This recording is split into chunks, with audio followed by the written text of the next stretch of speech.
Broadcasting sports entertainment, it's Brad, the dad and father Greg, the SmackDaddies.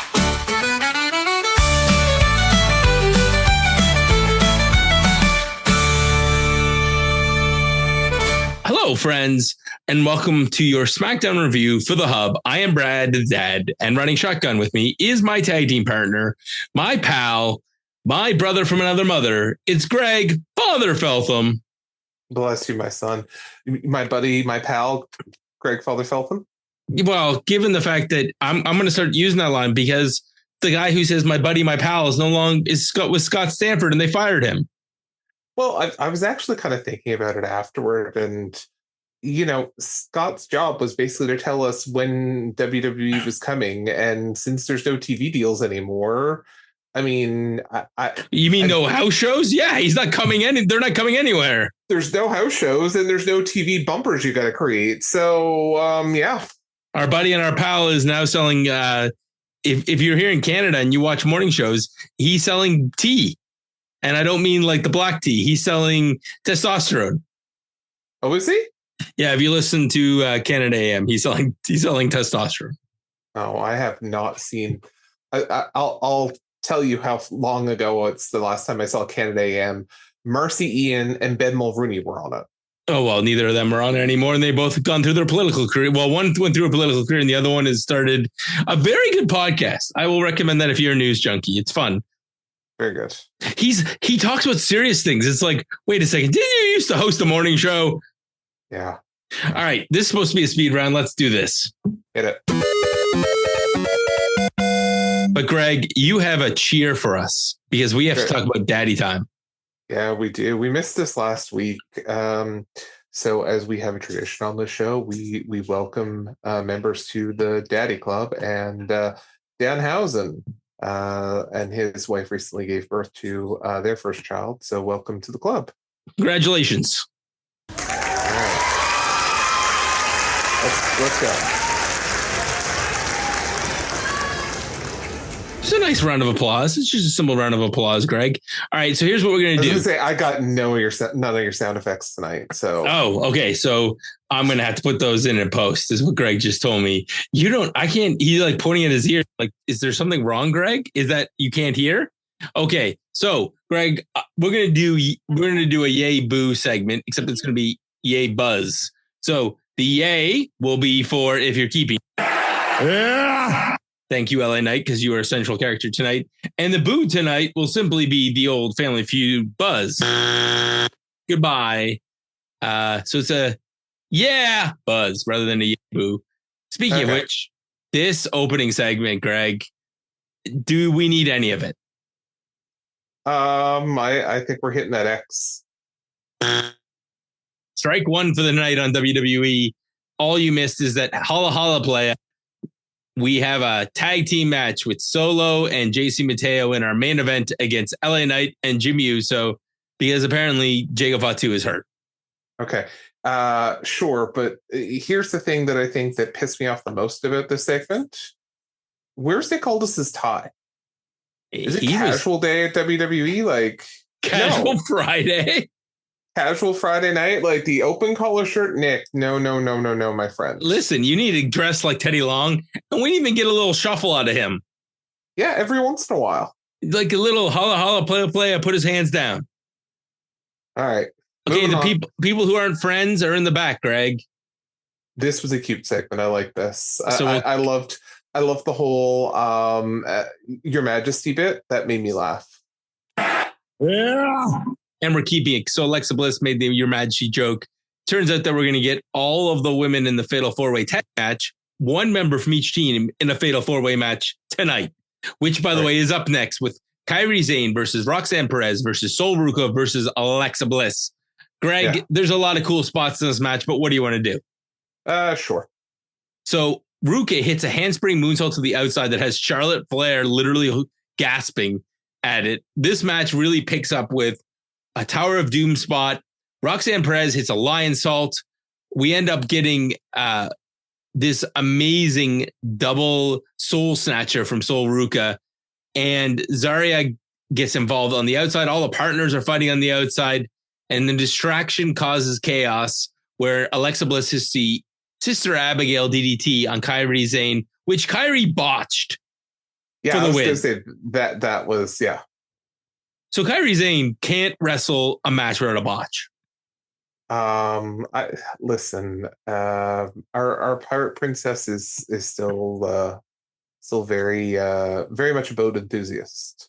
So I'll tell you what, you can keep Kairi Sane on Raw, and we'll take all the characters that Randy apparently hates, because at least they don't botch. We can make fun of Zero Mero all that we want. He doesn't botch. Yeah. But I mean, not that he needs to be on this show, because his brother has moved on, because we now have the Lucha Friends. Sure. Tag team title match, Greg, is next. The Street Profits versus the Wyatt Six. What are we doing? Okay. When Montez Ford came out here, I was like, when did Pretty Deadly become African American? When did Pretty Deadly get a really dark tan? Yeah, like Montez Ford looked like he just raided the Pretty Deadly closet. Like, he went to Nashville and then went to, I don't know, it kind of looks like he was where it got clothes from a sex shop. Like, I'm not even going to lie. It looked like things were going to get freaky deaky later. Yeah. Well, I mean, that's home for him now, isn't it? I know. Just he looked like a cowboy. He looked like Lil Nas X. Like, he kind of looked like a jacked Lil Nas X. Oh my. All right. So you didn't answer me. What are we doing with this match, Greg? I kind of want to cut it, if I'm being honest. Oh, fine. I'm not going to argue with you. There was a lot of selling by the Street Profits. And really, even then, it took Eric Rowan getting involved to throw, basically, Dawkins takes out Rowan after Eric saves Montez Ford, or takes out Montez Ford to save the pin.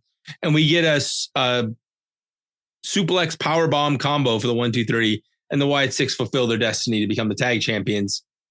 And the tag division riots. So here, Greg, we're not going to be long. The Lucha brother.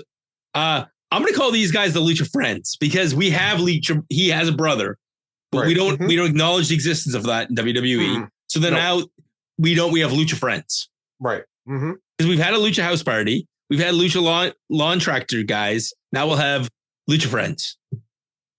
Yeah. So why can't we be Lucha Friends? Why can't we be Lucha Friends? Greg, I'm not even letting you think about cutting this, because basically this was all the tag teams yelling, and the Lucha Friends have won 2 matches in a row. And like, hey, we basically beat the whole tag division. Once they beat Motor City Machine Guns, they are the number 1 contenders. So let's do that. Oh, sure. Boy, Greg, Jelly Roll's got a concert. Yes, he does. What do you want to do at the concert? Oh, come on. Don't do it. Don't do it. I'm going to keep it. Yes. Yeah. I did the lip synced it while Greg did that. Of course you are. Jelly Roll gets about halfway through a song, and Logan Paul comes out and unplugs the equipment. Amazing. Okay. Legitimately, I actually thought that the interruption was actually the Fiend guy. Oh, okay. That's really funny. Right. At first, I was like, I didn't know where this was going, because I knew he was like, I'd heard earlier in the week that Jelly Roll was going to be involved in SummerSlam, and tonight was going to start setting that up in a match. So I was like, okay, cool. And then I was like, wait, wasn't that other wrestler, was it Travis Scott? Yeah. Or sorry, the other singer, Travis Scott. I think he was training as well. So it's like, oh, maybe that makes a lot of sense. It's like 2 wrestlers and 2 singers. Like when we had 2 wrestlers and 2 basketball players. Right. Mm-hmm. Well, we're not getting that. Logan Paul comes out and he cuts a scathing promo calling out Jelly Roll for not wanting to be here, of mooching off actual talent, and calls him an outsider. Right, and he doesn't deserve to come into the ring and all that stuff. It was basically the promo the locker room's been cutting on Logan Paul, and the internet has. And Randy Orton storms out, spitting fire. How dare you call him be an outsider? This is his hometown. If anyone's an outsider, it's you. And he gets in Logan Paul's face, and the slimy scuzzbag that is Drew McIntyre claymores Randy Orton into oblivion. The security indie force comes in. They're pulling Drew McIntyre away. And of course, Logan Paul attacks while there's no indie force to protect poor old Randy Orton. And what does Jelly Roll do? He just biffs. Like, he's a big old man, and he throws Logan Paul across the ring. And there you go, Greg. It writes itself. Tomorrow night on Saturday night's main event, Randy Orton versus Drew McIntyre with Jelly Roll in Randy's corner. And somehow we're going to end up with Drew McIntyre teaming up with Logan Paul at one of the 2 nights of SummerSlam against Randy Orton and Jelly Roll. And this is where we get tonight's episode name, because tonight's episode name is called From Nashville to Atlanta to New York to Moncton. Did you just drive home from Moncton? No, Jelly Roll will be here after SummerSlam. Oh, he is headlining the country music show at the end of August in Moncton. So, I mean, this poor man is going from Nashville to Moncton in the span of 6 weeks. Logan Paul, don't hurt him, because if he doesn't make it to Moncton, you do not want the people from Moncton to come find you, Logan Paul. That's very fair. New Brunswick is La Mille Provence, but it's also a dangerous province. Which is where Greg is going to be next week on special assignment. Because you lost the bet? Basically. Yeah, we get recaps, all that stuff. But we're really excited for the R-Truth Aleister Black match. At least I was excited. Greg, what did you think of this match? Okay. Did I miss R-Truth's entrance, or did they just cut it? They didn't bother doing it. All right. So they cut the guy. They bring him back because fans were outraged, and now they are cutting his entrance and then giving him a schoolboy. He won this match with a roll-up after he tricked Aleister Black into trying to use the chair. Yeah. It was amazing. I actually liked this match quite a bit, Greg, because I thought this was a clever way to get R-Truth the win. And Aleister Black loses nothing by losing other than truth. I mean, Aleister Black lost his mind.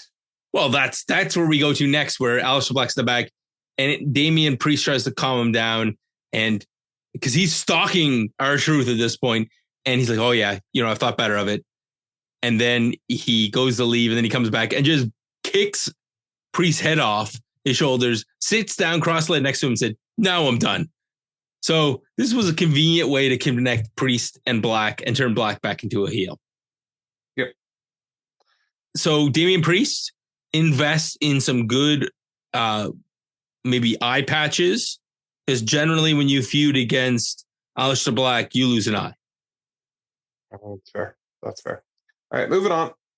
Greg said he didn't hear this segment, so we're not cutting it. Tiffy and Trishy, you didn't miss much, Greg, because basically Tiffy came out with that awesome shirt. She is. I didn't catch everything that was written on the shirt. Your original crush, or your first crush. Which is 100% true. And there was a whole bunch of 12-year-old boys who were magically coming of age during this segment.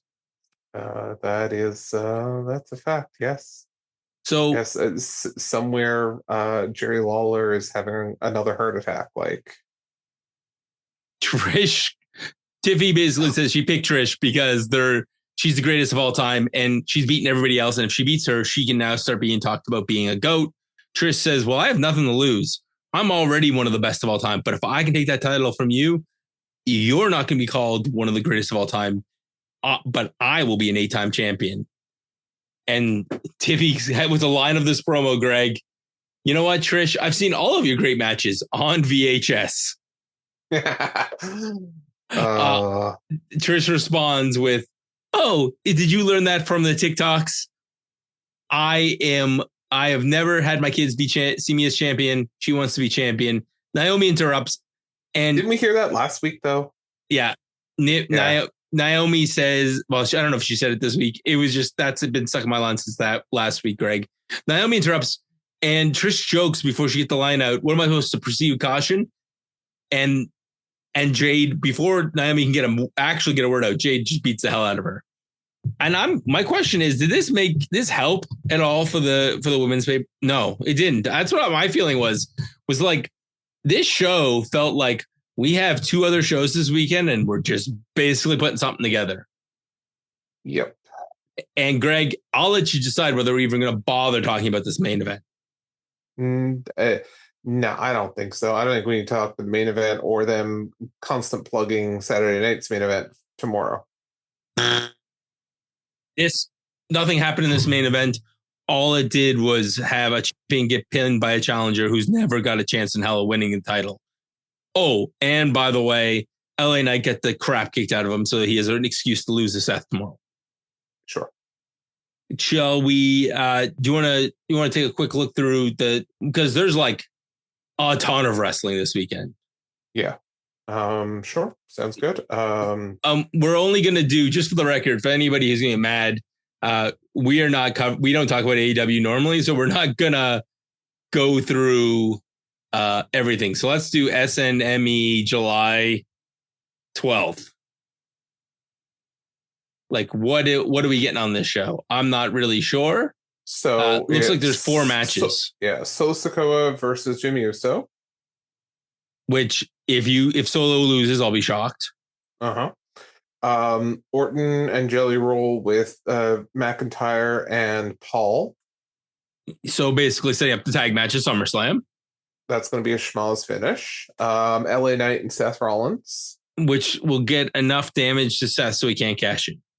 And then Gunther versus Goldberg. And if anything but Gunther winning this match happens, I hope the fans riot. Probably. Do you think there's any small snowball chance in hell that Gunther is losing his title to Goldberg? I would say that is only possible depending on what happens earlier in the night with Seth Rollins and LA Knight.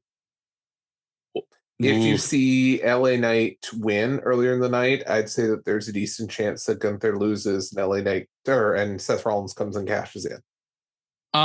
So let's go through the second one, which will be on Sunday, which will be WWE Evolution. And this is one I'm actually, out of all the shows this weekend, this was the show I am the most excited for because I think that this one has the potential to have some of the best matches. Yeah. All right. So the Battle Royal for the Women's Championship match at Clash of Paris right now. Announced participants again. Announced means nothing because that's changed in the past. Stephanie Valcour, Ivy Down, Nia Jax, Nikki Bella, Natalia, Maxine Dupree, Kalani Jordan, Jada Parker, Lola Vice, Lash Legend, Izzy Dane, Tatum Paxley, Selena Vega, Julia, Candice LeRae, B-Fab, Michin, Chelsea Green, Piper Niven, and Alba Fire. Yeah, this could be one of the I think this has the potential to be one of the better matches, but I'm not this is seeing is believing, Greg. Yeah, I'm curious because this one could be very interesting on who could win that. If it's like I could see Chelsea Green winning it potentially, depending on who wins in the Becky Bayley Lyra match, and then Chelsea taking on, like, if it's Lyra, Chelsea taking on Lyra. Okay, the match, believe it or not, one of the matches I'm most excited for, Jade versus Naomi in a no holds barred match. With Bianca Belair in Jade's corner, I would love to see in this no hold barred match Bianca turn on Jade, and Bianca and Naomi have been together this whole time. They need some way to put her back in the mix, and then Naomi needs a win. So I think you're right. I think Naomi's winning this match. Yeah. Tiffy and Trish, if anyone thinks that Trish Stratus is actually going to win this thing, I have a bridge to sell you. Yeah, there's no chance. I mean, like, Nikki has a better chance in the women's battle royal than Trish does. Because at least you can make a thing where you can say Nikki gets a short 4-month run. Good for her. Yeah. Can I do Intercontinental match, brother? Becky Lynch versus Bayley versus Lyra Valkyria. Yeah. I think that this one could be interesting depending on the battle royal. I would love to see Bailey win this, but if Becky loses and Lyra wins this, I could see a very interesting scenario with the Battle Royal. Well, yeah, I mean, you could put Becky into the Battle Royal and have her win. Yeah, you could. You There's lots of options here. and Lyra could turn heel out of this match. I think this match is one of the better ones. I know you're not a big NXT guy, Greg, but JC Jane and Jordan Grace, is there any interest for you out of that match? Not really. Jordan Grace is definitely worth watching. I mean, yeah, but there's nothing pulling me to that match. I'm more curious, I think, about the four-way with the Judgment Day, Charlotte and Alexa, Salvuka and Zarya, and Kabuki Warriors. Yeah, because only I would say the NXT women are the only ones with little to no shot. But even then, you could make a case that they win the titles. She loses the title on the NXT show the day before, right, which we're also not breaking down because that's a whole oh my gosh, that's also on tomorrow. I forgot about that one altogether, by the way, until I was doing a YouTube video for this. So it was when I was doing my preview for tomorrow morning, I have a 60-second short previewing the main event of each one of these shows. I'm like, I forgot that they put Great American Bash out to die against AEW. Yeah. So if she loses, there's a chance they could win it and the titles go there. But all the other women have a chance to win. You could put the Kabuki Warriors over on Raw to feud with the Judgment Day, and they have the titles. You could have them come to our show and have the oddballs not get along. Or you can leave them where they are and just wait for Alexa to come back and have that awkward experience of the Judgment Day without Alexa having the women's titles. Yeah. And then the last match is give me a pick, Greg. Where are you leaning? Oh, in this one? Charlotte and Alexa. Yeah, I these feels like we're homers, but I was with you last week. But it is the hardest. I am so happy we're not putting we're playing Pick'em or something tonight, because that's the one. It's the hardest pick of the night. So that one to me feels like the episode of The Simpsons where the kids are snowed in at school and Homer and Ned have to work together to get the kids free. And that's what I feel with Charlotte and Alexa. And let's be honest, WWE would love to have Charlotte and Alexa float right now where SmackDown's only 2 hours. They don't need them on our show. They need to go over to Raw for a while. And the titles are the portal to traveling. Yeah, so is this the main event, the match you're about to queue up? Let's do that and then we'll cue the match. So probably, I think, Io versus Rhea. And honestly, my heart says Rhea wins. My head says Io. Yeah, your heart says Io wins. No, my head says Io wins. My heart says Rhea does. And I'll tell you why. I think Rhea winning would be more beneficial when they go to Australia in September. Right. So I think that should be set up for Rhea to win the championship in Australia and have that big moment in Australia. So I don't think she wins here. Or if she does win here, I think she will lose it and then get it back. Oh, the rubber match will be in Australia. Something like that. Maybe something like that. I don't know. Could we have Io Sky turn heel? Maybe. And she cheats to win. The one thing about the Raw division right now with the Judgment Day kind of off doing their own thing is that we don't have any real heels on the Raw show. Yeah. Yeah. No, that's very true. All right. As we're both yawning, I think it's time to put this from the bed. So that was a little bit longer than a speed run, but boy, oh boy, we had to talk about 2 PLEs. And I'm going to say, if I'm giving this a letter grade, this is a solid C. Yeah, C minus. Could have, you know what the C minus stands for? What? Could have been a D. Yeah. And this was very close to a T SmackDown. So tomorrow, what advice Greg and I are going to give you now is pace yourself. Yes. There is going to be close to like 6-year-old Brad's dream, 12 hours of live wrestling tomorrow to consume, much of it for free, 5 of it not for free because you'll have to buy an AEW BLE or find it through your local cable provider or nefarious means through a stream on the internet. It's going to be on all day. So pace yourselves. And if you have any energy left over, check out the NXT show. Or if you have any more energy left over, check out the Raw Dogs, Eric C and Randy, the Bionic Man, who is going to be covering the Saturday night's main event on Sunday night's main event. Did I get that one right this time? Yeah, I think so. And then they're also doing the Raw show with the fallout of this weekend. And yeah, there's a lot of wrestling, Greg. All right. With that, let's call it. Goodbye, friends, pals, amigos, lucha friends. We the ones. Bye. The SmackDaddies.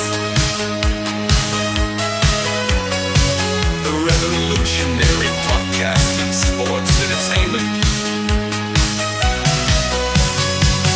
Bob and Greg and Brad, the dad bless you all, the lovely tale